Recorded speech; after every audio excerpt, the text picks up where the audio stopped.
শুভ সন্ধ্যা। সবাইকে স্বাগত জানাচ্ছি আয়ন টেলিভিশনের নিয়মিত সাপ্তাহিক আয়োজন আমাদের ঢাকা দেখবার জন্য।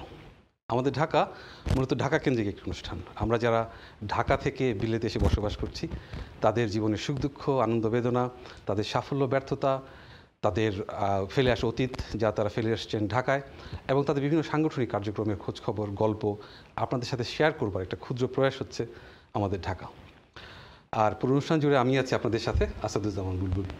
যথারীতি আজকেও আমার কিছু গেস্ট থাকবেন, তারা তাদের সাফল্য ব্যর্থতা, তাদের সুখ দুঃখের গল্প আপনাদের সাথে শেয়ার করবেন। আমি আপনাদের সাথে পরিচয় করে দিচ্ছি আমার গেস্টদের। প্রথমে আছেন আমার ঠিক ডানে জনাব মাহবুবুল আলম চৌধুরী হাসান। হাসান ভাই, আপনাকে স্বাগত জানাচ্ছি আমাদের ঢাকায়। ধন্যবাদ বুলবুল ভাই, আমাকে আমন্ত্রণ করার জন্য আয়ন টিভিতে এবং ঢাকা নিয়ে কিছু কথা বলার জন্য সুযোগ দেওয়ার জন্য ধন্যবাদ। এরপর আছেন আমাদের অতি পরিচিত, যাকে পরিচয় করে দেওয়ার কিছু নেই, তার অনেক অনেক পরিচয়। আমাদের গল্পের মাধ্যমে, আলাপের মাধ্যমে তার কাছে জানবো আমরা তার সব গল্পগুলো। তাকে আপনারা সবাই চেনেন, কমিউনিটির অত্যন্ত জনপ্রিয়, অত্যন্ত প্রিয়, আমার অত্যন্ত প্রিয় একজন মানুষ, এই সোহাগ। সোহাগ ভাই, আপনাকে স্বাগত জানাচ্ছি আমাদের ঢাকায়। ধন্যবাদ আপনাকে আমাকে আমন্ত্রণ জানানোর জন্য। ধন্যবাদ। সুপ্রিয় দর্শক মণ্ডলী, আলোচনা শুরু করবার আগে ছোট্ট একটা গল্প বলি। আমরা আজকে যে এই আলো ঝলমলে স্টুডিওর মধ্যে বসে আছি, এই আলোগুলো আমাদের দিচ্ছে বিদ্যুৎ থেকে আলোগুলো আসছে। এই আলো ঝলমলে উজ্জ্বল স্টুডিওটা অন্ধকার রাতে পরিণত হবে যদি আজকে বিদ্যুৎ চলে যায়। এটা বিলেতে আমাদের এই অভিজ্ঞতা নেই বলতে গেলেই চলে, কিন্তু আমরা যারা বাংলাদেশ থেকে এসেছি, ঢাকা থেকে এসেছি, তারা এই বিষয়টা সাথে খুব বেশি পরিচিত। ঢাকায় কবে প্রথম বিদ্যুৎ এসেছিল, আজকের গল্প আমার। 1901 সালে প্রথম ঢাকার জমিদার আহসান মঞ্জিলে জেনারেটরের মাধ্যমে বিদ্যুৎ সরবরাহের ব্যবস্থা করেছিলেন। এটা একটা বিস্ময় ছিল, ঢাকাবাসীর কাছে একটা চমক ছিল। তবে খুব স্বল্প পরিসরে শুধু আহসান মঞ্জিল এবং আশেপাশের দু একটা রাস্তাতে এই বিদ্যুৎ সরবরাহ করা হয়েছিল সেই সময়। এরপরে 1919 সালে আর একটু বড় আকারে এই বিদ্যুৎ বা বাণিজ্যিকভাবে বিদ্যুৎ বিতরণ শুরু হয়, এবং সেটা শুধুমাত্র অভিজাত কয়েকটা বাড়িতে, সেই সময় যারা বিত্তশালী, যারা প্রভাবশালী, এরকম কিছু বাড়িতে সেই সময় বিদ্যুৎ সরবরাহ করা হয়েছিল। আর সর্বপ্রথম এই বিদ্যুৎ কেন্দ্র স্থাপন করা হয় 1933 সালে, যেটা পরিবাগে ধানমন্ডি পাওয়ার স্টেশন নামে এটা পরিচিত ছিল। 6 মেগাওয়াটের, অত্যন্ত কম 6 মেগাওয়াটের বিদ্যুৎ উৎপাদন কেন্দ্র ছিল সেটা, এবং সেটা দিয়েও শুধুমাত্র ঢাকার বিভিন্ন এলাকায় অভিজাত যারা মানুষ ছিলেন, যারা বিত্তশালী ছিলেন, তারাই এই বিদ্যুতের সুবিধা ভোগ করতেন। তো ধন্যবাদ, আমার গল্প ছোট করে শেষ করছি। আমি আমার মূল আলোচনা পূর্বে যাব এই পর্যায়ে। আমার আলোচকরা আছেন, তাদের কাছ থেকে তাদের সুখ দুঃখে, তাদের সাফল্য ব্যর্থতা, তাদের সাংগঠনিক গল্পগুলো আপনাদের সাথে শেয়ার করবেন। প্রথমে আমি যাচ্ছি হাসান ভাইয়ের কাছে। হাসান ভাই, আপনি ঢাকার সন্তান, আপনি ঢাকার কোত্থেকে এসেছেন? আপনার জন্ম কোথায়, বেড়ে উঠছেন কোথায়? ধন্যবাদ বুলবুল ভাই প্রশ্ন করার জন্য। আমার জন্ম পুরনো ঢাকায়। পুরনো ঢাকা বলতে আমরা যে এলাকাকে বুঝি, যেমন লালবাগ, চকবাজার, উর্দু রোড, বংশাল, নাজিরা বাজার, এই সমস্ত এরিয়া। তো এই এরিয়া দিয়ে আমাদের আত্মীয় স্বজন, এবং আমার জন্ম পুরনো ঢাকায়, হুইচ ইজ লালবাগ এরিয়াতে। তাহলে ঢাকা মহানগরের যে উত্তর দক্ষিণ, উত্তরে হচ্ছে আপনার? জি, উত্তরে বর্তমানে আমরা যে ডিভাইড হওয়ার পরে এখন আমরা উত্তরে আছি, সরি দক্ষিণে। তাহলে মূলত ঢাকার গোড়াপত্তন হচ্ছে ঢাকা আপনাদের অঞ্চল থেকে শুরু। ঢাকার যে গোড়াপত্তন তা বলা যায়, কারণ বুড়িগঙ্গা নদী ডাক দিলে শোনা যায় লালবাগ কিল্লা, আমরা ডাক দিলে লালবাগ কিল্লা মানুষ শুনতে পাবে, এতখানি ডিস্টেন্সে আছি আমরা। সো এই জন্য আমরা বলি যে পুরনো ঢাকা, আমরা পুরনো ঢাকার মানুষ। হ্যাঁ, আর আমরা আমাদের জন্মের পরে যখন আমরা মানে নতুন ঢাকা বলতে নিউ টাউন বলতাম, যেটাকে ধানমন্ডিকে বলতাম নিউ টাউন, তখন তো উত্তরা ছিল না। ধন্যবাদ হাসান ভাই, আসছি আপনার কাছে। Thank you. সোহাগ ভাই, আমি আমার ভূমিকাতে বলেছি আপনাকে পরিচয় করে দেওয়ার কিছু নেই। আপনি ভীষণভাবে পরিচিত নানা কার্যক্রমের মাধ্যমে, এবং আপনার সেই গল্পগুলো আমাদের সাথে শেয়ার করবেন আজকে। আপনি ঢাকার সন্তান, আপনি ঢাকার কোত্থেকে এসেছেন, বাড়ি কোথায়? ধন্যবাদ আপনাকে আজকের এই অনুষ্ঠানে আমাকে আমন্ত্রণ জানানোর জন্য। বেসিক্যালি এই অনুষ্ঠানটা আমার খুব প্রিয় একটি অনুষ্ঠান, আমি প্রতিনিয়তই দেখে থাকি। আর প্রিয় হওয়ার আরেকটা কারণ হচ্ছে আমাদের ঢাকা। তো ঢাকা তো ঢাকাই, এবং ঢাকার সন্তান হিসেবে আমি অবশ্যই গর্বিত। আমি মূলত ঢাকার নবাবগঞ্জ সেখানে জন্ম, সেখানেই বেড়ে ওঠা, শৈশব আমার সেখানেই কেটেছে। আর নবাবগঞ্জ নিয়ে অনেকের একটা কনফিউশন রয়েছে, যেমন ঢাকাতে কিন্তু নবাবগঞ্জ হচ্ছে দুইটা, একটা হচ্ছে নবাবগঞ্জ উপজেলা নবাবগঞ্জ, আর একটা হচ্ছে পুরান ঢাকা আরেকটা নবাবগঞ্জ রয়েছে। জি। তো আমারটা হচ্ছে নবাবগঞ্জ উপজেলা যেটা, সেটাই। তো অবশ্যই কথা বলবো, অন্যান্য বিষয় নিয়েও কথা বলবো। এই ছিল আমার পরিচয়। ধন্যবাদ সোহাগ ভাই। হাসান ভাই, এবার আপনার কাছে। আপনি আপনার প্রথম স্কুল কোথায় ছিল? আপনার হেড টিচারের নাম মনে আছে? ধন্যবাদ বুলবুল ভাই। হ্যাঁ, এটি আমার প্রথম স্কুলের নাম ছিল কে এম বশির প্রাইমারি বিদ্যালয়, যেটা আমাদের মানে লালবাগের ভিতরেই, হ্যাঁ, ওয়াকিং ডিস্টেন্সে আর কি। আর আমার হেড টিচার ছিলেন আশরাফুদ্দিন স্যার। তো এরপরে আমি প্রাইমারি স্কুল পাশ করার পরে আমি চলে গেছি হাই স্কুলে, যেটা ছিল বক্সিবাজারে নবকুমার ইনস্টিটিউশন, খুব লেখাপড়া করছি। হ্যাঁ, আলিয়া মাদ্রাসার কাছে আর কি। তো ধন্যবাদ হাসান ভাই। সোহাগ ভাই, আপনার কাছে একই প্রশ্ন। আপনার দীর্ঘ ক্যারিয়ার, পড়াশোনা, এটা সেটা, আপনার প্রথম স্কুল কোথায় ছিল? প্রথম স্কুল ছিল নবাবগঞ্জের গালিমপুর ইউনিয়নের গালিমপুর রহমানিয়া হাই স্কুল, যেটা শতবর্ষেরও বেশি পুরাতন একটি স্কুল, এবং নবাবগঞ্জের মধ্যে একটি স্বনামধন্য স্কুলও বটে, যেখান থেকে আপনার নবাবগঞ্জের বিখ্যাত যে ব্যক্তিগুলো, যেমন সাবেক প্রতিমন্ত্রী আব্দুল মান্নান সাহেব, সাবেক মন্ত্রী আতাউদ্দিন খান, তারপরে সাবেক আরেকজন মন্ত্রী হারুনুর রশিদ খান মুন্নু, যারা যেই স্কুল থেকে যারা পাশ করে বেরিয়েছেন। তো এই সব কিছু মিলে সেই স্কুলটা একটি ঐতিহ্যবাহী স্কুল এবং অনেক পুরাতন একটি স্কুল। এবং এই স্কুলে আপনি যে হাসান ভাইকে কোশ্চেন করছিলেন যে প্রধান শিক্ষক কে ছিলেন ওই সময়, আমিও একটু বলতে চাই যে ওই সময় আমি যখন ছিলাম তখন প্রধান শিক্ষক ছিলেন সিদ্দিকুর রহমান খান। তিনি অবশ্য নাই, তিনি স্কুলের দায়িত্বে নাই, বাট তিনি এখনও জীবিত আছেন। এই মুহূর্তে কে প্রধান শিক্ষক আছেন এবং এই মুহূর্তে কারা কারা শিক্ষকতা করছেন, হয়তো বা অনেকেই শিক্ষকতা করছেন, ওই সময় যারা আমার সহপাঠী ছিল তারাও এখন ওই স্কুলের শিক্ষক হিসেবে কাজ করছেন। আর পাশাপাশি স্কুল জীবনের পরে কলেজ ছিল আমার গালিমপুরে, সেখানেই আমি আগেই বলেছি যে আমার শৈশবটা কেটেছে নবাবগঞ্জে। ইন্টারমিডিয়েট ছিল গালিমপুর ইসলামতি কলেজ, পরবর্তীতে আমি ঢাকাতে উত্তর ইউনিভার্সিটিতে বিবিএ করি। এর পরবর্তীতে যখন এখানে চলে আসি, এখানে আসার পর আমার স্টুডেন্ট ছিলাম হচ্ছে কভেন্ট্রি ইউনিভার্সিটি, সেখানে আমার গ্রাজুয়েশন মাস্টার্স হয়েছে। আমার সাবজেক্ট ছিল হচ্ছে ডিপ্লোমেসির উপর। তো সময়ের পরিক্রমায় বিভিন্ন সংগঠন, বিভিন্ন জায়গায় আমার পথ চলা হয়েছে। যেমন এখানে আসার পর যেমন বাংলাদেশ স্টুডেন্ট ইউনিয়ন, যেটা আসছি স্যার, আপনার দীর্ঘ ক্যারিয়ার, আমি আসছি ওই জায়গাটা। ছোট্ট একটা বিষয় জেনে নিই, প্রধান শিক্ষক কেমন ছিল? খুব রাগী ছিল?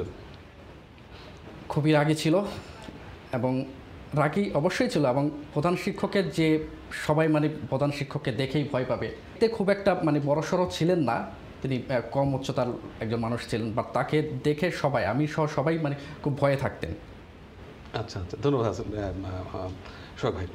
হাসান ভাই, আমি ভূমিকাতে বলছিলাম যে আপনি ঢাকা দক্ষিণ থেকে এসেছেন, যেটা হচ্ছে মূলত ঢাকার গোড়াপত্তন হয়েছিল এই অঞ্চল থেকে। ঢাকার নামকরণও মূলত শুরু হয়েছিল এই অঞ্চল থেকে, তারপর আস্তে আস্তে ঢাকা বিস্তার ঘটেছে, এবং এখন তো বিশাল আকার ধারণ করেছে ঢাকার মানচিত্র। ঢাকায় মুঘল আমলের যে স্থাপনাগুলো, বেশিরভাগ স্থাপনাই হচ্ছে আপনাদের এই অঞ্চল ঘিরে। জি, আমি আমাদের এর আগের একটা অনুষ্ঠানে বলছিলাম যে কোনো একটা স্থাপনাকে ব্র্যান্ডিং করা যায় কিনা, যে ব্র্যান্ডিংয়ের মধ্যে সারা পৃথিবী ওই স্থাপনার নামে ঢাকাকে চিনবে। তো আপনি এরকম অনেক স্থাপনা আছে আপনাদের অঞ্চলে, আপনি কয়েকটি স্থাপনা সম্পর্কে যদি আমাদের কিছু বলেন। ধন্যবাদ বুলবুল ভাই। পুরনো ঢাকা এক নামে সবাই জানে লালবাগের কিল্লা, যেটা খুবই ঐতিহ্যবাহী একটা দুর্গ, যেটা মুঘল আমলের। এটা সম্ভবত 1677 সালে এটা নির্মাণ কাজ শুরু হয়েছিল, কিন্তু পরবর্তীতে এটা কমপ্লিট হয় নাই, এটা শেষ হয় নাই। তার কারণ হচ্ছে এটার দায়িত্বে ছিলেন শায়েস্তা খাঁ। শায়েস্তা খাঁ দায়িত্বে ছিলেন, কিন্তু ইন দ্য মিন টাইম ওনার মেয়ে মারা যাওয়ার পরে ওনার মাইন্ড চেঞ্জ হয়ে গেল, উনি পরিবিবি। তো উনি ওই ফোর্টটাকে কমপ্লিট না করে উনি ওখানে একটা নতুন করে চিন্তা ভাবনা করে ওই পরিবিবির মাজার এবং ওনার রেসিডেন্সটাও ওখানে ছিল। তো এইগুলা উনি তৈরি করেছিলেন, যার কারণে ওই লালবাগের কিল্লাটা কমপ্লিট হয় নাই। তবে এটার সাথে অনেক ইতিহাস আছে। যেমন আমরা ছোটোবেলায় এমন কোনো দিন ছিল না যেখানে না যেতাম। তো ওখানে অনেক সুড়ঙ্গ পথ আছে, এখনও আছে। তবে এই সুড়ঙ্গ পথগুলো বেশি দূর যাওয়া যায় না, কারণ এগুলা বেশিরভাগ মানে যেগুলা আনসিকিউর ছিল, ডেঞ্জার ছিল, ওগুলা ওই ব্রিটিশ আমলেই বন্ধ করে দেওয়া হয়েছে। ওগুলার ভিতরে যাওয়া যায় না, কারণ এগুলো বিভিন্নভাবে মানুষের মুখরোচক গল্প আছে। যেমন ওখানে গেলে কেউ ফেরত আসে না। তারপরে ব্রিটিশ আমলে কুকুর পাঠাইছিল, ঘোড়া পাঠাইছিল, হাতি পাঠাইছিল, কিন্তু কোনো কিছু ফেরত আসেনি। এটার পিছনে অনেকের অনেক মতবাদ আছে। যেমন ওখানে হয়তো পয়জনিক গ্যাস আছে যেটা মানে ডিজলভ করে ফেলে সব কিছু, এরকম কিছু থাকতে পারে। তো ইত্যাদি ইত্যাদি কারণে এগুলোকে সিল করে দিচ্ছে একেবারে মেটাল গেট দিয়ে, ওখানে আর যাওয়া যায় না। তবে আমরা ছোটোবেলায় যেরকম দেখছি এই লালবাগের কিল্লা এখন অনেক চেঞ্জ হয়েছে বলতে এটাকে মানে সৌন্দর্য বৃদ্ধি করা হয়েছে, এটার পারপার্শ্বিক সৌন্দর্য বৃদ্ধি, কিন্তু ওই ফোর্টের কোনো টাচ করা হয়নি। ওটা যেভাবে ছিল ওইভাবেই আছে। তো এখন বেশি মানুষ এখন যায় ওখানে পরিদর্শন করার জন্য, টাইম পাস করার জন্য, হাঁটার জন্য। আগে তো খেলাধুলা হইতো, এখন বোধহয় খেলাধুলার সুযোগ নাই, যেহেতু ওগুলা অনেকভাবে চেঞ্জ হয়ে গেছে। মানে লেক টেক বানাইছে, ঝর্ণা লাগাইছে, হাঁটার পথ বানাইছে, অনেক কিছু করছে। তো এটা হচ্ছে লালবাগ কিল্লা। তারপরে আছে ওই যে আপনার নবাব বাড়ি, তারপরে কিল্লার ভিতরে মসজিদ আছে একটা, তারপরে মাজার তো বলেছি। আর ওখানে পুরানো ঢাকা তো যে মূল কম্পাউন্ড ওটা ছিল মনে হয় শায়েস্তা খানের দরবার, ওখানে মানে উনি প্রশাসনিক কাজকর্ম করতেন। শায়েস্তা খানের দরবার ছিল ওখানে, হ্যাঁ জি, ওখানে দরবার ছিল ওনার, এবং ওনার রেসিডেন্সটাও ওখানে ছিল। তো ওগুলো তো স্লোলি ওগুলো এখন ওই শায়েস্তা খানের যে দরবার যেটা ছিল ওটা এখন মিউজিয়াম হয়ে গেছে। মানুষজন ওখানে যে মানে যায় ইতিহাস দেখার জন্য, জানার জন্য, এইভাবে আর কি। আর এখন পুরনো ঢাকা সম্পর্কে তো বলতে গেলে অনেক কিছুই, যেমন ঢাকা শহর হচ্ছে মসজিদের শহর। এখন তো আর সেইভাবে নাই, বলতে গেলে উঁচু দালান হয়ে গেছে। তারপরে একটা বিষয় একটা জিজ্ঞেস করি আপনাকে, আমি আহসান মঞ্জিলকে দেখেছি ছোটবেলা থেকে সবসময় কিন্তু পিঙ্ক কালার করা থাকে কেন? এটা আপনি কিছু জানেন? অনেকে আমাকে বলছে এটা পিঙ্ক হাউস, তো এটা কি কোনো এইটার রহস্যটা সঠিক আমার জানা নাই, আমি পাই নাই কোথাও। আহসান মঞ্জিলটা তো সম্ভবত 1900 সালে তৈরি হয়েছে। 1901 সালের পরে সম্ভবত আহসান মঞ্জিলটা তৈরি হয়েছে। তো এটা তো নবাবদের ছিল, নবাবরা হচ্ছেন জমিদারের উপরে যারা, তারা নবাব ছিল। ব্রিটিশ শাসনের আমলে ওনারা নবাব ছিলেন, নবাব স্যার সলিমুল্লাহ। তারপরে নবাব আহসান মঞ্জিলে ওনাদের রেসিডেন্ট ছিল, বসবাস ছিল, ওনাদের দরবার ছিল, সব কিছু ছিল ওখানে। এখনও এই সমস্ত জিনিস রয়েছে, ওনাদের ঘাট, ওনাদের বিল্ডিং, ওনাদের সব কিছু রয়েছে, বাট ওইভাবে নাই, কারণ এটা লুক আফটার হয় না। আমি ওই যে আপনি যে সুড়ঙ্গ পথটার কথা বলেন, এটা সম্পর্কে আমি একটা জায়গায় পড়েছি কিছুদিন আগে, যে একজন কলার অপেক্ষা করছে লাইনে, তো আমরা কলটা নিয়ে নিই। হ্যালো কলার, আসসালামু আলাইকুম। জি আসসালামু আলাইকুম। জি, কে বলছেন ভাইয়া? জি আমার নাম আমানুল্লাহ। আমি একটা প্রশ্ন আছে যে হাসান ভাইয়ের কাছে, প্রশ্নটা শুধু মানে ওনার জানতে চাই আর কি, আমি তো বলতে পারি? জি জি জি, আমরা বলুন। যে ধন্যবাদ আপনাদের সবাইকে, অনেক চমৎকার একটা অনুষ্ঠান, খুবই ভালো লাগে। এই অনুষ্ঠানের মাধ্যমে আমরা ঢাকার অনেক ঐতিহ্যবাহী, অনেক ইতিহাস, অনেক কিছু জানতে পারছি। বিশেষ করে আজকে এই পুরনো ঢাকাকে নিয়ে যে হাসান ভাই গল্পগুলো বলছেন, এগুলো আমাদের অনেক কিছু জানা ছিল না। ধন্যবাদ আপনাদের সবাইকে যে এই অনুষ্ঠান আয়োজনের মাধ্যমে আমরা ঢাকার অনেক ইতিহাস, ঐতিহ্য এগুলো জানতে পারছি। আপনাদের কাছে আমার যে প্রশ্নটা, আমরা সারা বাংলাদেশের মানুষ পুরনো ঢাকার খাবার নিয়ে অনেক আলোচনা করি, যে পুরনো ঢাকার খাবার অনেক মজাদার খাবার। প্রশ্ন হলো, এই পুরনো ঢাকার খাবার এত সুনাম কেন সারা বাংলাদেশে? এবং হাসান ভাইয়ের কোন কোন খাবারগুলো সবচেয়ে বেশি প্রিয়? ধন্যবাদ আমার ভাই, আপনার প্রশ্ন বোঝা গেছে। ধন্যবাদ। ধন্যবাদ, ভাই আমান জবাব ভাই। দিবেন। ধন্যবাদ। সময় মতো হাসান ভাই জবাব দিবেন। ধন্যবাদ আপনাকে লাইনে দেওয়ার জন্য। আচ্ছা, আমি স্থাপনার কথা যেটা বলছিলাম, যে সুড়ঙ্গটা আছে সেটা আমি এক জায়গায় পড়েছি অল্প কিছুদিন আগে, যে এটা এই লালবাগ কেল্লা থেকে সুড়ঙ্গটা তৈরি করা হয়েছিল মূলত এটা কেরানীগঞ্জের জিঞ্জিরা প্রাসাদে যাবার জন্য, বুড়িগঙ্গার নিচ দিয়ে কেরানীগঞ্জ জিঞ্জিরা প্রাসাদে যাবার জন্য। এবং এটা মূলত যে ওই সময় যে আক্রমণ হতো ঢাকার উপরে বিভিন্ন মগ বা বহির শত্রুদের দ্বারা, এই আক্রমণ থেকে রক্ষা করার জন্য বা আক্রমণ থেকে প্রতি আক্রমণের জন্য যে ব্যবস্থা সেটা তৈরি করতে এই সুড়ঙ্গ তৈরি করা হয়েছিল। এবং সুড়ঙ্গ লালবাগ কেল্লা হয়ে এটা কেরানীগঞ্জের জিঞ্জিরা প্রাসাদে গিয়ে শেষ হয়েছিল। সত্য মিথ্যা আমি জানি না, আমি এটা পড়েছি। ধন্যবাদ হাসান ভাই আপনাকে চমৎকার করে উত্তর দেওয়ার জন্য। আচ্ছা সোহাগ ভাই, জি, আপনি অনেক কাজ করেছেন, এটা তো আমি নিজে দেখেছি, নিজে জানি, সবাই জানে এটা। আপনি অনেকগুলো সংগঠন করেছেন, আমি একটা একটা করে যাচ্ছি সেই দিকটাতে। আপনারা স্টুডেন্ট ইউনিয়ন করেছিলেন, জি, সেটা এখনও আছে আমি যতদূর জানি। এবং আপনারা একসময়, বিশেষ করে যে সময় স্টুডেন্টদের একটা চরম দুর্বিষহ অবস্থা যাচ্ছিল 2009, 10, 11, 12 এই সময়টাতে আপনারা অনেক কাজ করেছেন। তো ওই সময়টাতে যে যাদের জন্য কাজ করতেন তাদের কাছে সারাটা কেমন পেতেন এবং কী ধরনের কাজ করতেন আপনারা, বা এখন কী ধরনের কাজ করেন যদি বলেন? ধন্যবাদ। চমৎকার একটি কোশ্চেনের অবতারণা রাখছেন। বেসিক্যালি স্টুডেন্ট ইউনিয়ন সম্পর্কে যদি বলতে হয় তাহলে একটু গোড়ার দিকে যেতে হয়। শুরুতে সূচনা লগ্নে কেমন হয়েছিল, কীভাবে এটা শুরু হয়েছিল। এটা 2007-এর দিকে, যখন আমি অবশ্য তখন এই দেশে ছিলাম না। সেটার আতাউল্লাহ ফারুক ভাই সহ আরও অনেকেই, এখানকার কিছু স্টুডেন্ট, একটা স্টুডেন্টের এনআই নাম্বারে একটা সমস্যা হয়েছিল। তো ওই সময় একটা এনআই নাম্বারকে কেন্দ্র করে যারা প্রতিষ্ঠা করেছিল, আতাউল্লাহ ফারুক ভাই এটা মূল উদ্যোক্তা ছিল। তো আতাউল্লাহ ফারুক ভাই বলতে আপনি আমাদের আয়ন টেলিভিশনের যে সিইও তার কথা বলছেন? জি, সে এটার উদ্যোক্তা ছিল। তো তখন তারা চিন্তা করে যে একটা স্টুডেন্ট ইউনিয়ন কিংবা একটা সংগঠন করা দরকার, যেখানে স্টুডেন্টদের কথা বলা হবে, স্টুডেন্টের সমস্যা নিয়ে কথা বলা হবে এবং একত্রিত। কারণ যে কোনো জিনিস করতে হলে একটা প্ল্যাটফর্ম দরকার, প্ল্যাটফর্ম ছাড়া একা একা অনেক কিছু করা সম্ভব হয় না। তো সেই জন্যই সেই শূন্যতা থেকে এটার অভিপ্রকাশ, এবং তখনই এই সংগঠনটা শুরু হয়। এবং পরবর্তী সময়, সেই সময় অবশ্য একটা কমিটিও দেওয়া হয় আতাউল্লাহ ফারুক ভাইকে সাধারণ সম্পাদক, প্রতিষ্ঠাকালীন সাধারণ সম্পাদক হিসেবে, এবং আরেকজনকে রাজীব মোস্তফা নামক একজনকে প্রেসিডেন্ট করে একটা কমিটি করা হয় স্টুডেন্টদেরকে নিয়ে। এবং পরবর্তীতে ওই সময় থেকে শুরু করে স্টুডেন্টদের বিভিন্ন সমস্যা সংক্রান্ত, যেমন 2009 এবং 10-এর দিকে যখন স্টুডেন্টদের একটা স্রোত ছিল, যখন বাংলাদেশি স্টুডেন্ট সহ ইন্টারন্যাশনাল স্টুডেন্টদের একটা স্রোত এখানে ছিল ওই সময়, তখন অনেক স্টুডেন্টই বিভিন্ন ধরনের সমস্যা, এনআই নাম্বার সহ, জব ক্রাইসিস সহ, তারপর ভিসা সংক্রান্ত সমস্যা সহ অনেক ধরনের সমস্যার সম্মুখীন হয়েছে। এবং তাদেরকে এই সমস্যা থেকে উত্তোলনের জন্য এই সংগঠনটা সবসময় কাজ করে গিয়েছে। এবং পরবর্তীতে আমি 2009-10 থেকে আমি কাজ শুরু করি এই সংগঠনের সাথে। ওই সময়ই আমার কাজ শুরু করা 2009 থেকে।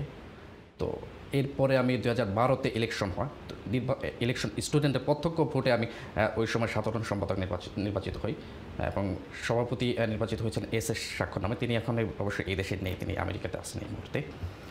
তো তখন থেকে আমি যখন সাধারণ সম্পাদক ছিলাম, আমার প্রেসিডেন্ট ছিল, আমরা সবসময় চেষ্টা করতাম যে এখানে বাংলাদেশি স্টুডেন্ট যারা আছে তাদের সমস্যাকে পরিলক্ষিত করা, এবং তারা কী কী সমস্যার সম্মুখীন হচ্ছে সে সকল সমস্যার সমাধান উপায় বের করা। এবং আপনি জেনেছেন যে 2011-12 দিকে ভিসা সংক্রান্ত কিংবা অনেক স্টুডেন্টকে বের করে দেওয়া, তারপর অনেক ধরনের সমস্যা, ল্যাঙ্গুয়েজ সংক্রান্ত সমস্যা, এগুলো আমরা সমাধানের চেষ্টা করেছি। এবং পাশাপাশি যেটা আরেকটা জিনিস যেটা অনেকের মধ্যে বিতর্ক ছিল, যে স্টুডেন্টরা কেন দেশের বিভিন্ন ক্লান্তি লগ্নে এই সংক্রান্ত বিষয় নিয়ে কথা বলবে। বাট আমরা বলেছি, কারণ হচ্ছে স্টুডেন্টরা যদি দেশের ক্লান্তি লগ্নে, দেশের সমস্যা নিয়ে যদি, শুধু স্টুডেন্ট মানে এই না যে শুধুমাত্র স্টুডেন্টদের নিয়েই কথা বলবে, তা না। দেশের সমসাময়িক অনেক সমস্যা আছে যেটা দেশের স্বার্থ সংশ্লিষ্ট, কোনো রাজনৈতিক না। তো সেই বিষয়গুলো নিয়ে আমরা কাজ করেছি।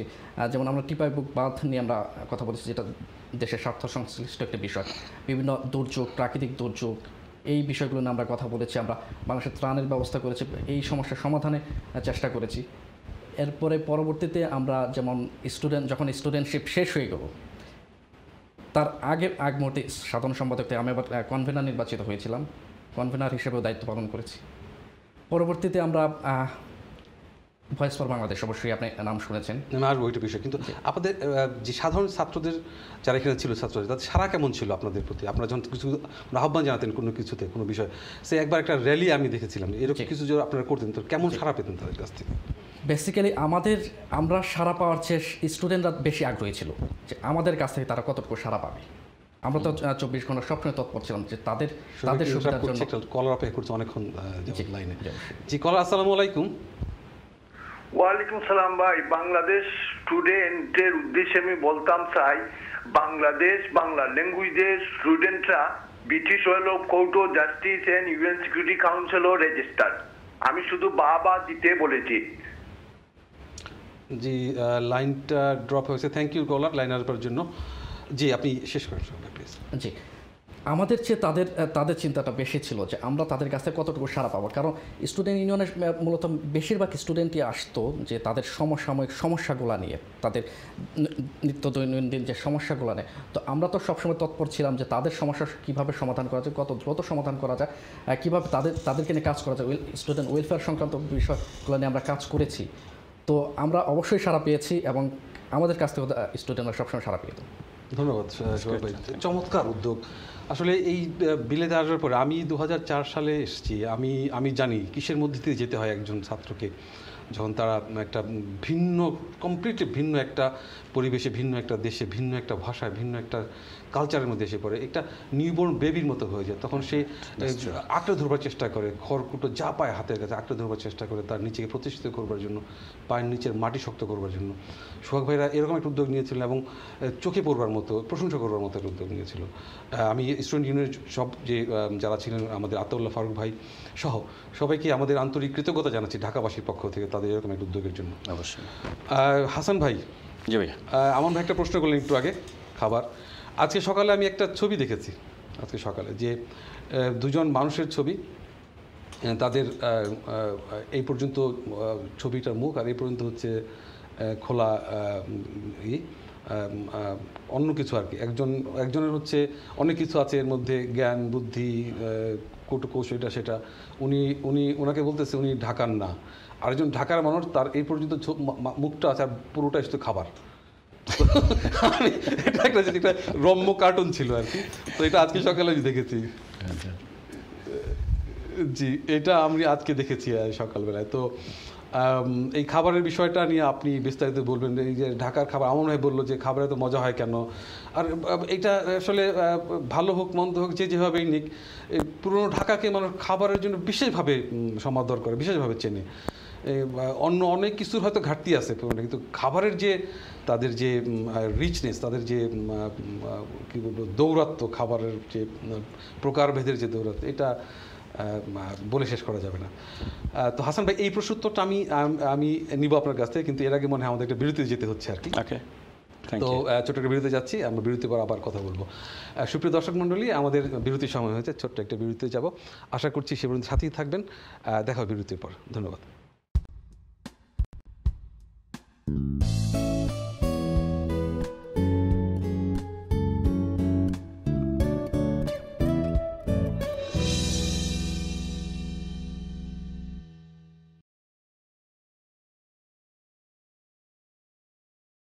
ঢাকায় ধন্যবাদ সাথে থাকবার জন্য।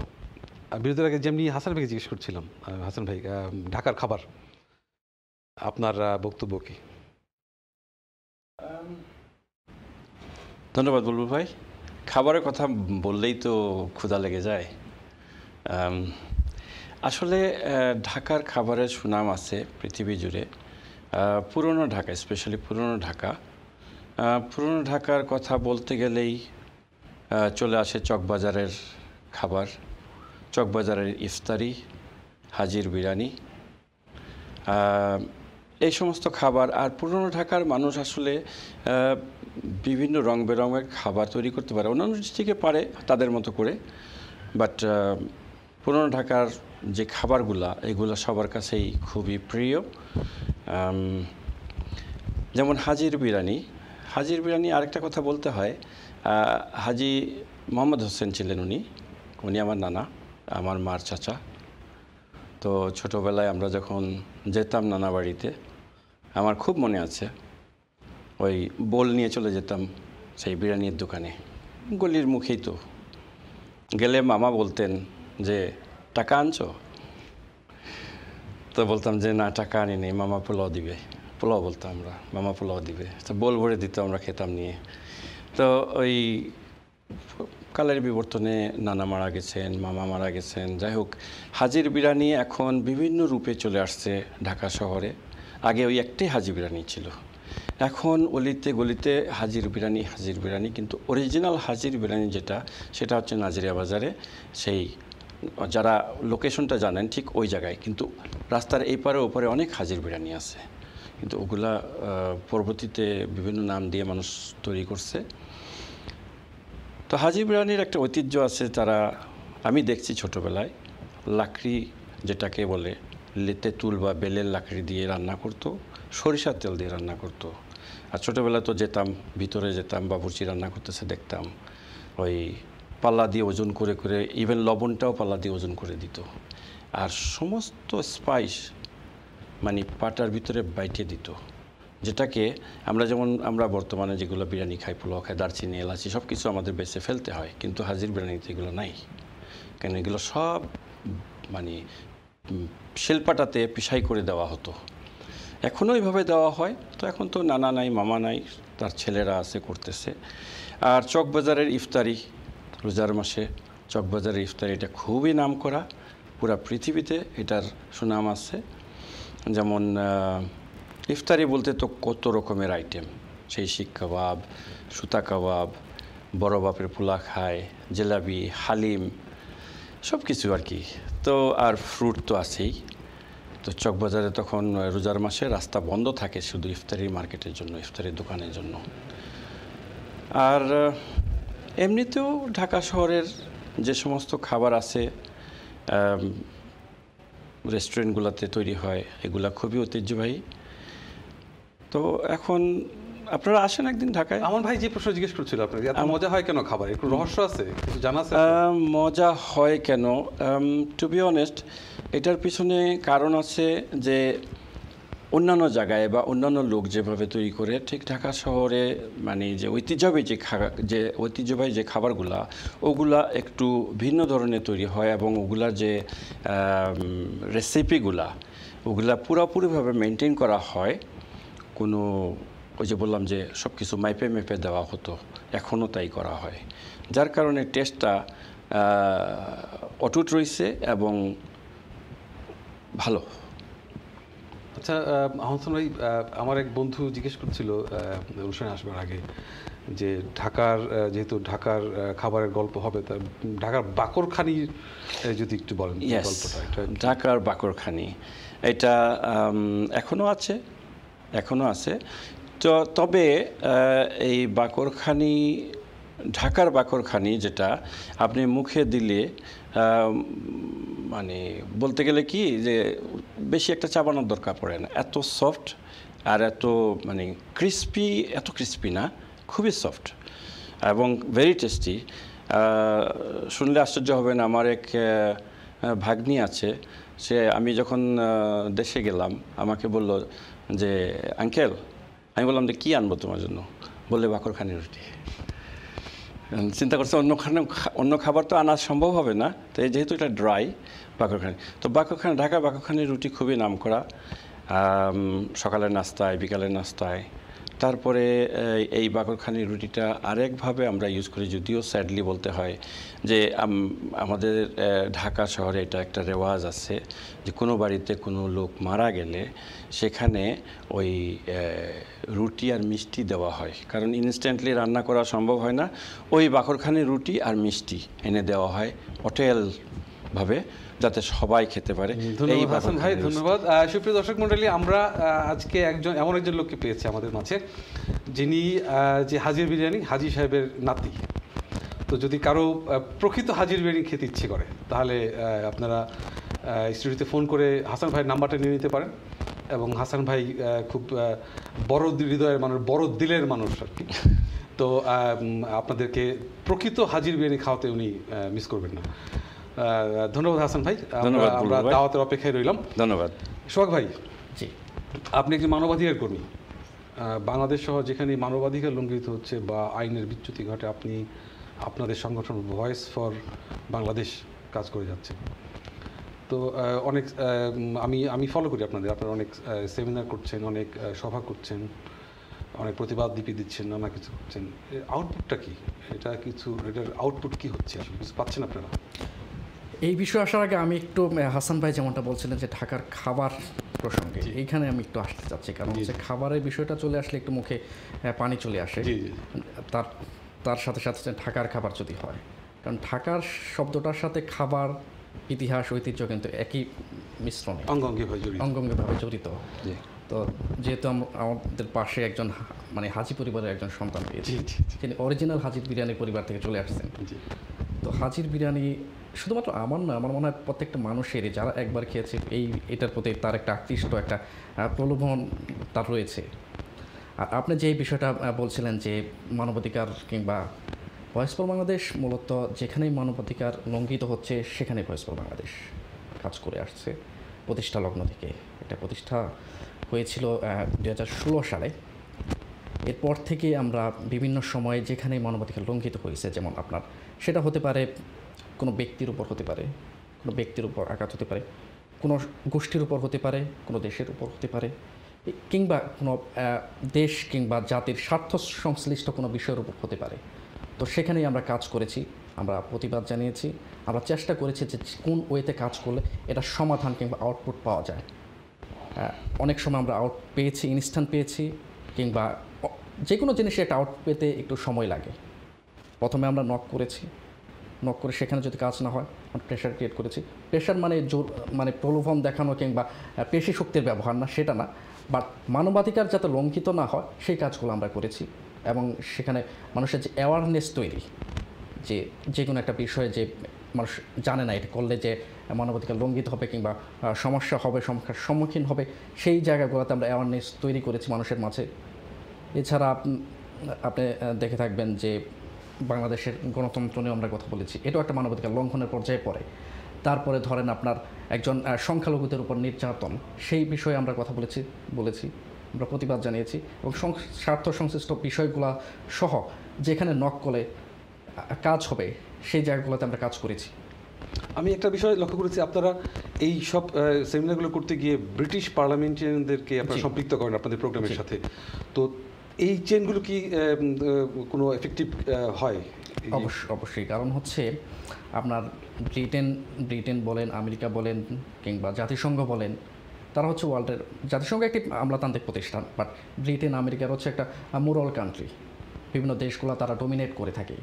তো তারা যখন দেখে, তাদের কাছে যখন কোনো একটা সুপারিশ করা হয়, তাদের কাছে যখন একটা বিষয় জানানো হয়, তারা অবশ্যই চেষ্টা করে যে এই বিষয়টা যাতে না হয়। বিশেষ করে থার্ড ওয়ার্ল্ড কান্ট্রিগুলোতে, বাংলাদেশ, দক্ষিণ এশিয়ার মতো দেশগুলো, আফ্রিকার মতো দেশগুলোতে যখন মানবাধিকার লঙ্ঘিত হয়, তারা এটাকে প্রেশার ক্রিয়েট করে, তারা এটা যাতে না হয় এই ব্যবস্থা নিয়ে থাকে। তো যার কারণে তাদেরকে সম্পৃক্ত করা। ধন্যবাদ সোহাগ ভাই, অব্যাহত থাকুক আপনাদের প্রচেষ্টা, যেখানেই মানবাধিকার লঙ্ঘিত হোক বাংলাদেশে অথবা যে কোনো জায়গাতে। আপনাদের প্রচেষ্টা অব্যাহত থাকুক, এবং আপনাদের প্রচেষ্টার মাধ্যমে আশা করি কিছুটা হলেও স্বস্তি ফিরে আসবে এই নিপীড়িত নির্যাতিত মানুষদের মধ্যে। আমি যাচ্ছি হাসান ভাই, আপনি কথায় বলছিলেন একটু যে ঢাকা মসজিদের শহর ছিল, ঢাকা একটা অসম্ভব সুন্দর শহর ছিল। ইভেন আমার ছোটোবেলায় আমি দেখেছি ঢাকার সৌন্দর্য, ঢাকার যে পরিবেশ, ঢাকার মধ্যে মাঠ, ঢাকার মধ্যে হাঁটে বেড়ানোর জায়গা। আর সেই ঢাকা আজকে 30 বছর পরে প্রধান চারিত্রিক বৈশিষ্ট্য হয়ে দাঁড়িয়েছে জ্যামের শহর ঢাকা। এটা আমাদের ব্যথিত করে, আমরা ঢাকার সন্তান হিসেবে ব্যথিত করে আমাদের। আবার এটা সত্য, এটা যে একটা অপপ্রচার তা না, এটা ঢাকার রাস্তায় যারা বেরোবে, বিশেষ করে হাসান ভাইদের যেই এলাকা থেকে হাসান ভাই এসছে, সেই এলাকায় যদি কেউ রাস্তায় বেরো, তাকে এটা মেনে নিতে হবে যে ঢাকার প্রধান চারিত্রিক বৈশিষ্ট্য হচ্ছে জ্যাম। হাসান ভাই, এই আপনি তো জন্মেছেন, বড় হয়েছেন, এবং এই সবগুলো আপনার চোখের সামনে এই দুর্বিষহ একটা অবস্থা তৈরি হয়েছে। এ থেকে উত্তরণের কোনো পথ জানা আছে আপনার? ধন্যবাদ বুলবুল ভাই। আসলে বিগ ডিফারেন্ট, অনেক পরিবর্তন আসছে ছোটোবেলার ঢাকা আর বর্তমানের ঢাকা। এগুলা মূলত এটার কারণ হচ্ছে মানুষ অর্থ রোজগার করার জন্য, বেঁচে থাকার জন্য, স্বাবলম্বী হওয়ার জন্য সব শহরমুখী হচ্ছে। এটা মানুষের দোষ না, এটা হয়েই থাকে, মানুষ আসতেই পারে। তো ঢাকা শহরে আগে যে লোকসংখ্যা ছিল এখন সেটা কি বলবো কয়েকশো গুণ হয়ে গেছে বলতে গেলে। কেন? এটা মানুষ শহরমুখী হচ্ছে, মানে উপার্জন, আয় রোজগার করার জন্য, ব্যবসা বাণিজ্যের জন্য। এখন আমাদের আমি বলবো আমাদের সরকারের তরফ থেকে একটা উদ্যোগ নেওয়া উচিত, যেটা যেমন আমরা ব্রিটেনে দেখি বা উন্নত দেশগুলোতে দেখি, যে কোনো একটা কিছুর হেড অফিস, ব্যাংক হোক আর সরকারি অফিস হোক, এগুলা আমাদের সব কিছু ঢাকার ভিতরে। তো এগুলো যদি ডিফারেন্ট ডিস্ট্রিক্টে স্থানান্তর করা যায় তাহলে কি হবে, ওই অফিসের আন্ডারে, ওই সংস্থার আন্ডারে যতগুলো লোক কাজ করতেছিল ঢাকা শহরে, তারা ওখানে কাজ করবে, ওখানে থাকবে। তাহলে কি হইলো, এবং প্রয়োজনে অন্যান্য যারা আছে রিলেটেড বা যে কোনো কাজের জন্য যদি যেতে হয়, যেমন একটা অফিস যদি করা হয় খুলনাতে, দেখা গেল সোনালী ব্যাংকের হেড অফিস খুলনাতে, এখন খুলনাতে এই হেড অফিসের সাথে রিলেটেড যারা, তারা খুলনাতেই থাকবে। তাহলে ঢাকায় আর ওভারক্রাউড হলো না। ঠিক তেমনিভাবে এইগুলা যেটা আমরা দেখতেছি ব্রিটেনে, যে সমস্ত কিছু লন্ডনে না, লন্ডনের বাইরে বড় বড় হেড অফিসগুলো দিয়ে রাখছে যে বাধ্যতামূলক তোমাদের ওখানে থাকতে হবে, ওখানে থেকে কাজ করতে হবে, এবং দরকার হলে লন্ডন থেকে ওখানে যেতে হবে। তাহলে কি হলো, যানজটটা কমে গেল, লোক সমাগমটা কমে গেল, ইত্যাদি ইত্যাদি। তো আর গাড়ি জ্যামটা আসলে আগে তো আর এত গাড়ি ছিল না, লোকও কম ছিল, এখন গাড়িও বাড়ছে, মানুষও বাড়ছে, কিন্তু ওইভাবে তো আর রাস্তাঘাট তৈরি হয়নি। হ্যাঁ, বর্তমানে আমরা দেখতে পাচ্ছি কিছু ফ্লাইওভার হয়েছে, দ্যাটস গুড, কিন্তু পর্যাপ্ত পরিমাণে রাস্তা নাই গাড়ির জন্য, যার কারণে বসে থাকতে হয় ট্রাফিক জ্যামে। তো আর একটা জিনিস, যাদের অর্থ সম্পদ আছে, ব্যবসা বাণিজ্য আছে, তারা চিন্তা করে রাস্তায় গাড়ি সিএনজিতে বা রিক্সায় বসে না থেকে একটা গাড়ি কিনি, গাড়ির ভিতরে এসির হাওয়া খাবার বসে থাকবো, বসে তো থাকতেই হবে। তো এইভাবে এই চিন্তাধারার কারণেও অনেক গাড়ি বেড়ে গেছে। তো এখন এটা আসলে কোনো ব্যক্তি কিছু করতে পারবে না, এটা সরকার থেকে উদ্যোগ আসতে হবে এবং প্ল্যান আসতে হবে। এই ধরনের আলোচনা আগেও হয়েছে ঢাকা শহরে, বা বিভিন্ন যারা প্ল্যানার আছে তারা বিভিন্নভাবে থিঙ্কিং থেকে এই কথাগুলো বলছে, কিন্তু এগুলো কোনো বাস্তবে রূপ নেয়নি আজ পর্যন্ত। ধন্যবাদ হাসান ভাই, আপনি চমৎকার করে বললেন। আসলে ডিসেন্ট্রালাইজ না হলে এইভাবে এই সমস্যা রাতারাতি সমাধান হবে। আমি 1995 সালের দিকে একটা সমীক্ষা দলের সাথে কাজ করেছিলাম, জাপানি সমীক্ষা দল। তাদেরকে বাংলাদেশে আনা হয়েছিল অনেক ব্যাপক পরিমাণ পয়সা খরচ করে সুপারিশমালা নেবার জন্য, যে কী করে ঢাকার যানজটটাকে নিরসন করা যায়। তারা অনেক দেখলেন, ঢাকা শহরকে অনেক ঘোরাঘুরি করলেন, দেখে তারা একটা সুপারিশমালা তৈরি করলেন, এবং তারা বললেন যে 3টা স্থাপনাকে ঢাকা শহর থেকে সরিয়ে দেওয়ার সুপারিশ করলেন ইনস্ট্যান্ট। তারা বললেন যে ইনস্ট্যান্ট এই 3টা স্থাপনাকে ঢাকা শহর থেকে সরিয়ে ফেলতে হবে, এতে যানজট অর্ধেক কমে যাবে। তারা বললেন হাইকোর্টটাকে সরিয়ে ফেলতে হবে, তারা বললেন সচিবালয়কে সরিয়ে ফেলতে হবে, তারা বললেন ঢাকা ক্যান্টনমেন্টকে সরিয়ে ফেলতে হবে। তারা এই 3টি স্থাপনার কথা সুপারিশ করলেন যে 3টা স্থাপনাকে ইনস্ট্যান্ট সরিয়ে ফেলতে হবে ঢাকা শহর থেকে, তাহলে অর্ধেক যানজট কমে যাবে। কিন্তু আমরা দুর্ভাগ্য, আমাদের দেশে যা হয় সুপারিশের মতো থেকে যায়, আমাদের মতো আমরা চলতে থাকি, এবং শেষ পর্যন্ত এই সমস্যা 10 গুণ বা 100 গুণ বেশি হয়ে আমাদের সামনে হাজির হয়, এবং আমরা অসহায়ের মতো সেগুলো ভোগ করতে থাকি।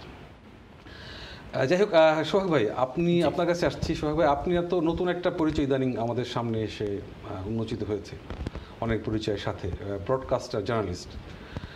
আপনি সাংবাদিকতার সাথে জড়িত হলেন কিভাবে, কবে? এই বিষয়ে আসার আগে আমি একটু ঢাকা সম্পর্কে কথা বলি, কারণ ঢাকা হচ্ছে আমাদের প্রাণের শহর। ঢাকা যে প্রাণের শহরের সাথে সাথে কিন্তু আরেকটা নাম সেটা পরিচয় লাভ করেছে, সেটা হচ্ছে জ্যামের শহর বলা হয়।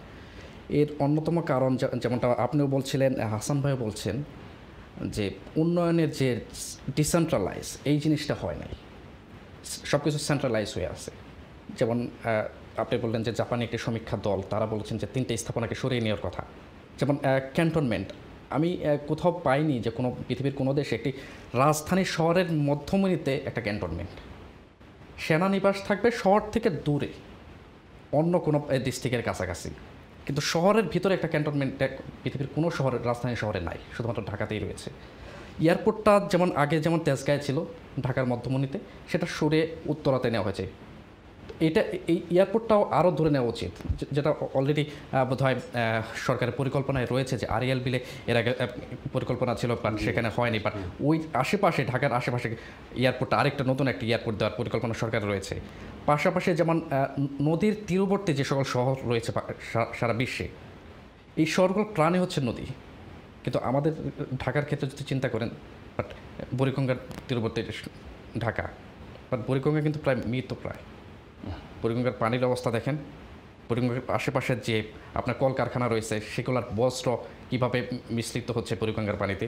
তো এটার যে এখানে সরকারের অব্যবস্থাপনার কিছু চিত্র ফুটে উঠছে। প্লাস হচ্ছে ট্যানারি শিল্প, ট্যানারি শিল্পটা অতি সত্তর সরে অলরেডি এটা সরে দেওয়ার প্ল্যানের রয়েছে, যেটা সাভারে নিয়ে যাবে। ধন্যবাদ। আমি আমার প্রশ্নের থেকে দূরে সরতে চাচ্ছি না, আমাকে ইঙ্গিত করা হচ্ছে আমাদের সময় শেষ হয়ে যাচ্ছে। আচ্ছা, আপনি সাংবাদিকতা সম্পৃক্ত হলেন কীভাবে? আচ্ছা, সাংবাদিকতা সম্পৃক্ত খুব বেশি দিন না, তারপরও আমি এর আগে থেকেই মানে প্রিন্ট মিডিয়ার সাথে যুক্ত ছিলাম, দৈনিক মানব জমিনের সাথে যুক্ত ছিলাম। আর ইলেকট্রনিক মিডিয়ার সাথে খুব বেশি দিন না, 2 বছর হবে। আর সাংবাদিকতা প্লাস হচ্ছে টিভি প্রেজেন্টিং, তো সময়ের পরিক্রমায় চলে আসতে হয়েছে আর কি। বাট সাংবাদিকতা হচ্ছে এটা একটা প্যাশনের জায়গা, তো সেই প্যাশন থেকে আমার এখানে আসা, এবং প্যাশনের পাশাপাশি একটা সাহসিকতার জায়গাও বটে। তো সেই জায়গা থেকে আমার সেই ইচ্ছা, প্যাশন, সাহসিকতার জায়গা থেকে এই সাংবাদিকতাকে বেছে নেওয়া। আপনি একটা আয়ন টেলিভিশন, আপনি programme if I am not wrong journal, হ্যাঁ জার্নাল, প্রোগ্রামটা অত্যন্ত জনপ্রিয়। আপনি হয়তো খুব বেশি দিন না, কিন্তু প্রোগ্রামটা অত্যন্ত জনপ্রিয়। প্রোগ্রামটা আমি ব্যক্তিগতভাবে দেখি এবং অনেকের কাছ থেকে এই প্রোগ্রাম আউটপুট একটা কোয়ালিটি প্রোগ্রাম। যতগুলো বাংলা চ্যানেল এখানে আছে, কয়েকটা প্রোগ্রাম খুব কোয়ালিটি হয়, তার মধ্যে আপনার প্রোগ্রাম জানাটা হচ্ছে একটা অন্যতম কোয়ালিটি প্রোগ্রাম। এর রহস্য কি? আমরা তো প্রোগ্রাম করছি, আমাদের তো এগুলো জানতে হবে। এর রহস্য কি? এইভাবে এত কোয়ালিটি একটা প্রোগ্রাম এত স্বল্প সময়ের মধ্যে কীভাবে আপনি করলেন? না, বেসিক্যালি জার্নাল প্রোগ্রামটা আমি শুরু করেছি এই বছরেই মার্চ থেকে। এর আগে আয়ন টিভিতে আমি প্রোগ্রাম করতাম কমিউনিটি ফোকাস নিয়ে, কমিউনিটি বিভিন্ন ব্যক্তিবর্গ নিয়ে, কমিউনিটি বিভিন্ন সমস্যা নিয়ে আমরা সেই প্রোগ্রামটা করতাম। তো পরবর্তীতে আমি জার্নাল প্রোগ্রামটা শুরু করি এই বছরের মার্চ থেকে। তো আমি সবসময় চেষ্টা করি যে প্রোগ্রামের মাঝে গেস্টের ক্ষেত্রে হোক, টপিকের ক্ষেত্রে হোক, এবং প্রোগ্রাম চলাকালীন সময়ে সেখানে কোশ্চেন এবং সব কিছুর সমন্বয়ে একটা কোয়ালিটি মেনটেন করার চেষ্টা করে থাকি। যেমন টপিক এবং গেস্টের সাথে গেস্ট সিলেকশনের যে আপনার সমন্বয়, এটা যদি সমন্বয় যদি না হয় তাহলে কিন্তু আপনার প্রোগ্রাম জমবে না। কারণ স্পেসিফিক টপিক, স্পেসিফিক গেস্ট, তো যেই টপিকের জন্য যেই গেস্ট ভালো কথা বলবে সেই গেস্টকে আমাকে সিলেকশন করতে হবে। এবং আজকে যে আলোচিত ঘটনাগুলো অনেকগুলো আলোচিত ঘটনা হতে পারে, 10টা হতে পারে, 20টা হতে পারে, অনেক ঘটনা। এই ঘটনাগুলো থেকে আমাকে পিক করতে হবে যে কোন ঘটনাটা দর্শক ভালো পাবে, কোনটা সেটাকে আমাকে সিলেক্ট করতে হবে, এবং কোন বিষয়টা আলোচনা করলে দর্শক ভালো পাবে এবং গেস্টও বলে স্বাচ্ছন্দ্য বোধ করবে। এই বিষয় অনেকগুলো বিষয় রয়েছে, এইগুলো মেনটেন করাটাই হচ্ছে মূল বিষয়।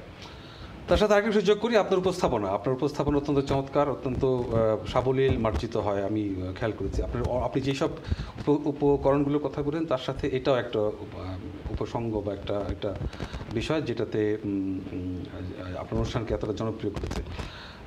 আমাদের সময় প্রায় শেষের দিকে। হাসান ভাই, আপনি ঢাকা অ্যাসোসিয়েশন উইকের সম্মানিত কার্যনির্বাহী পরিষদের সদস্য। যদি আপনাকে জিজ্ঞেস করি 5 বছর পরে আপনি ঢাকা অ্যাসোসিয়েশন উইকে কোথায় দেখতে চান? ধন্যবাদ বুলবুল ভাই। ঢাকা অ্যাসোসিয়েশন ইউকে এটার বয়স খুব একটা বেশি না, 2 বছরের কিছু বেশি। তো যাই হোক, ইন দ্য মিন টাইম আমরা ঢাকা অ্যাসোসিয়েশন ইউকের তরফ থেকে যে প্রোগ্রামগুলো করেছি, এবং অবভিয়াসলি এই কোভিডের কারণে এবছর কোনো কিছু করা হয় নাই। আমরা মিলাদ মাহফিল, ইফতারি প্রোগ্রাম, তারপরে বিভিন্ন কালচারাল প্রোগ্রাম ইত্যাদি, তারপরে সমাজসেবামূলক প্রোগ্রাম, এগুলো আমরা আগামীতে আরও করব। আশা করি আমাদের ঢাকা অ্যাসোসিয়েশন ইউকে আরও অনেক আগে যাবে এবং এটার একটা সুনাম পুরো পৃথিবী জুড়ে থাকবে ইনশাল্লাহ। ধন্যবাদ হাসান ভাই। সোহাগ ভাই, আপনার কাছে ছোট ছোট করে আপনি টাচ করবেন, সময় যেহেতু আমাদের শেষ।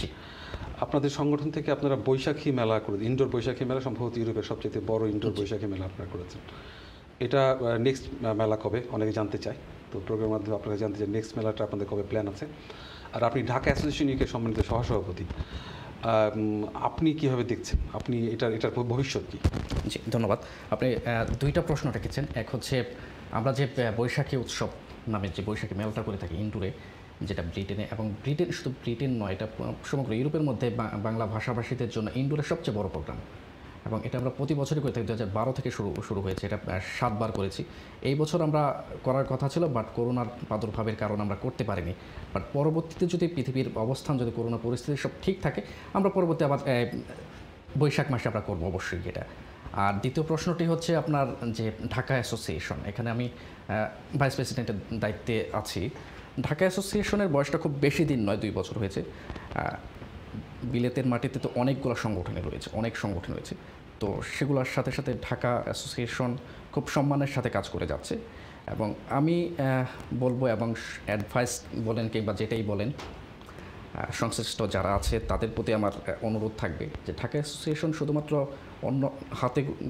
অন্যান্য সংগঠন, অনেক সংগঠনের মতো শুধুমাত্র গেট টুগেদার করা, পিকনিক করা, এর মধ্যে সীমাবদ্ধ যাতে না থাকে। আমরা চেষ্টা করব যে ঢাকাবাসীর ওয়েলফেয়ার সংক্রান্ত কিছু কাজ করার জন্য।